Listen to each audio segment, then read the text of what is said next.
One of the biggest problems that horse people do right now currently is learning the method or the style of riding that is very good or is working successfully in some fields or in some sports, but it's not the field or the sport that you will ride the horse in or at. For example, you are learning a method or a style in a equestrian club or a stable or a farm or whatever with their own horses, and they are teaching you a style or a way of riding that happens to be acceptable, and the result of that way of riding is good in a certain field. For example, show jumping, for example, cutting and reining in the Western style, for example, bullfighting in the Spanish style, and so on. So it's very successful at a certain sport or field in horsemanship. The field or the sport that you will practice on your horses, your intention is on a sport or on a field that is completely different than their field, than their sport, than the goal that they want to achieve. So the way of riding that they are riding is not always the best option for you. Maybe other styles of riding are a better option for you in your case. It's not a better option for them, but it's a better option for you. A lot of horse riders do not teach that to their students, and they don't tell them about the idea of caring about the goal before the style of riding. So he doesn't teach you that you need to know what is your goal with the horse before teaching you the style. He immediately teaches you his style or method or a way of riding like it's actually good in every field or every sport in horsemanship, even though a lot of other styles of riding can be actually much better than it in some sports, in some fields. While the good horse rider, the good tutor or teacher will tell you before teaching you his style or method, what is your goal with your horse? The first question you ask your student is, what do you want to do with your horse when you're riding? What's your goal?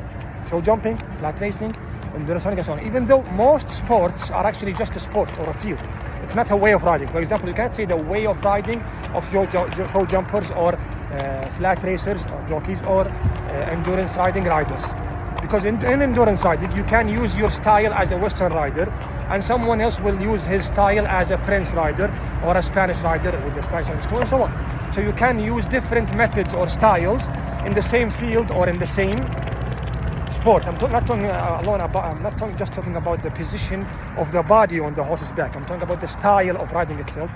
It can be done differently in the same field or same sport in some cases, or in many cases. But in some cases, for example, Western styles, or the Western style of riding with the field of Western style, for example, cutting and reining, bird racing, riding the horse with the cattle and so on, usually the Western style is the best way or style for it. Other ways of riding can actually achieve some goals in it, but it will not be better than the Western style.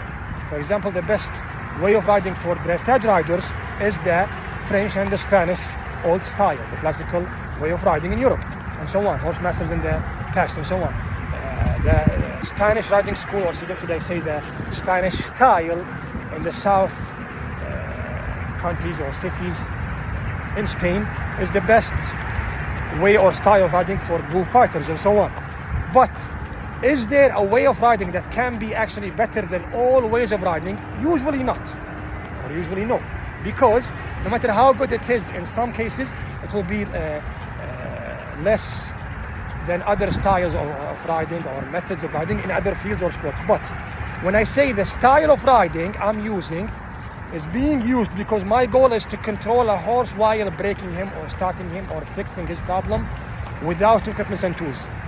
You break a horse, start a horse, fix problems and so on. That means the way of riding was successful in the hardest situation possible, when there is a real disagreement between you and the horse, which means it cannot fail in any field in horsemanship.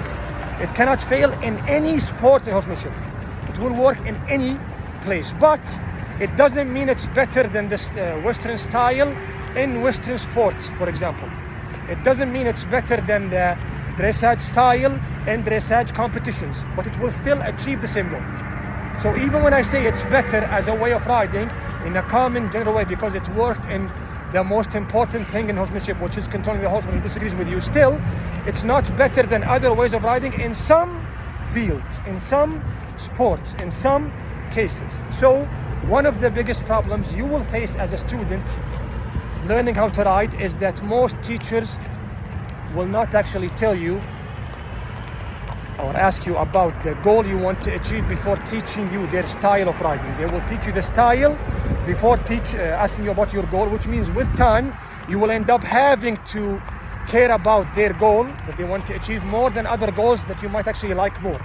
The same goes for buying horses. You will end up buying horses that are actually closer to the style of riding they taught you, even though other breeds of horses can be actually closer to the field or the sport you wanted if you rode in a better way or style of riding. So a good teacher will ask you first. A bad teacher or a teacher who's not that good at riding will actually teach you before asking you about what you actually want to achieve.